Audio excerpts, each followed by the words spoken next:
വികസന ശോഭയെ തിരുവനന്തപുരം നഗരസഭ. വികസന ശോഭയെ തിരുവനന്തപുരം നഗരസഭ.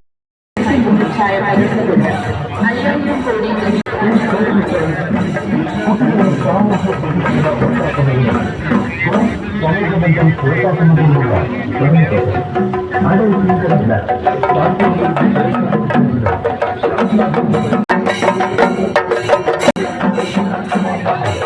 കർഷകന്റെ കൃഷിയിടത്തിന്റെ അനാവസ്ഥയെക്കുറിച്ചും മണ്ണിനെക്കുറിച്ചുമുള്ള ഡേറ്റ വിശകലനം ചെയ്തുകൊണ്ട് ഈ ക്രോപ്പ് അവിടെ കൃഷി ചെയ്തിരിക്കുന്ന വിളയുടെ ഉത്പാദനം പരമാവധി വർദ്ധിപ്പിക്കുവാൻ കൃത്യമായി ചെയ്യേണ്ട വളപ്രയോഗം, ജലസേചനം, IoT സാങ്കേതിക വിദ്യ പരീക്ഷിച്ച നെടുമങ്ങാട് ബ്ലോക്കിലെ കർഷകർക്ക് വളത്തിന്റെ അളവ് പകുതിയോളം കുറച്ച് വിളവ് ഇരട്ടിയാക്കാൻ കഴിയും.